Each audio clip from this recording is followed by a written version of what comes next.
On a previous episode, we discussed the Sith Empire from Star Wars Legends and if it would be able to invade and conquer the galaxy during the Clone Wars.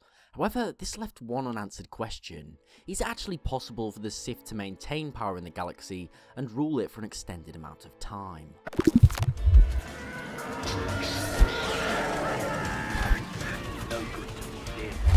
Now, you may be thinking that the Sith are quite clearly capable of ruling over their conquered territory, as the Sith Empire in Legends was a galactic powerhouse for a very long time. However, for this theory, we're going to be saying that the Empire has completely conquered the galaxy. The Jedi are all dead, the Republic and CIS are disbanded, and all the inhabitants of the galaxy have either bowed down to the Sith Empire, been turned to slaves, or have gotten far away from the known galaxy as possible. Essentially, galactic peace has been achieved, despite how brutal and morally wrong it is. The key issue with this is that they've achieved peace. The Sith have never really reached a point where they've had peace and they've won completely with all their enemies defeated. Now, there has been many occasions where the Sith have been at peace, but they've always had a new enemy in their sights. So the Emperor and his Dark Council now face a significant problem. They have to maintain control of this entire galaxy, and that means finding a feasible way to maintain their colossal and very costly armies and fleets. Not to mention they need to control the tens of thousands, if not more, of Sith that now have no enemies or no real target. Now, the first issue, being financing their military, in my opinion wouldn't be that much of an issue. You see, as opposed to Sidious's empire, the Sith Empire was far more blatant about their autocratic intentions. Whilst with Sidious, he maintained an illusion that the taxes and unethical practices that he employed in order to maintain his empire's military were all for the greater good.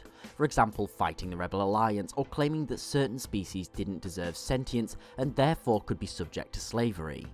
Essentially, there was a thin veil of illusion where Sidious's actions were attempted to be rationalised, so people could sleep at night really. However, I believe the Sith Empire would be far more blatant with these practices. To them, people were just a resource, and they didn't need to hide this. So realistically, in a galaxy controlled completely by the Sith, they would just take whatever they wanted without needing to rationalise it. The reward for cooperation by the galaxy's citizens was simply that the Sith didn't kill them. However, the largest issue this new empire and the Dark Council are going to face is the Sith. Now that the galaxy is at peace, the Sith are inevitably going to start infighting. This is the very nature of the dark side. They crave power, and once the galaxy is Sith dominated, the only other worthy foe is going to be each other. Now, although Sith infighting is bound to happen, it's important that the Emperor and his Dark Council take measures to minimise it, ensuring that Sith-on-Sith violence is handled properly and has minimum damage to the Sith's assets.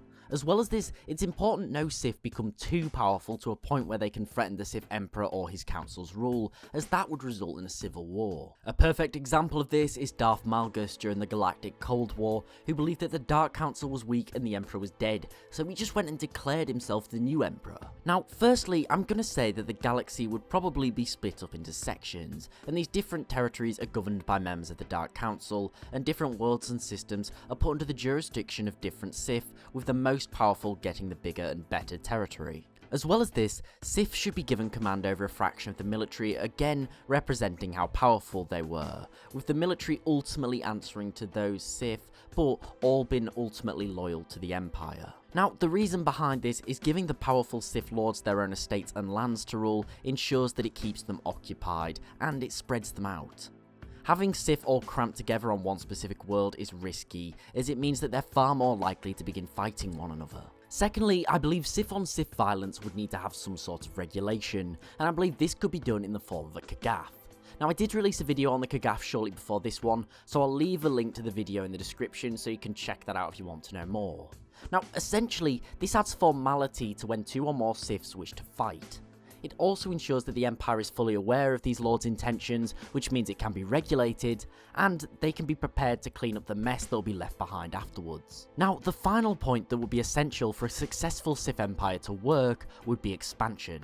Yes, you can minimise the Sith's very own self-destructive nature by divvying up territory, and with procedures such as the Kagath. However, without a target, without one unified goal, the Sith Empire would inevitably fail. The Sith Empire would need to expand out of their universe to the unknown regions to fight the likes of the Yuzong Vong, etc.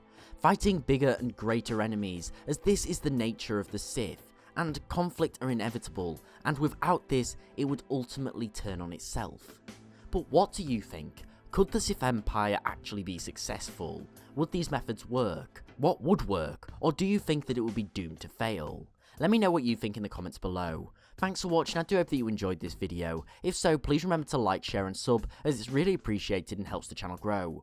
Also, don't forget to tick the bell to get notifications when I release new videos, and don't forget to follow me on Twitter at The Lore Guy for regular updates. But most importantly, thanks for watching, I really do hope that you enjoyed and learned something new, and I'll see you next time.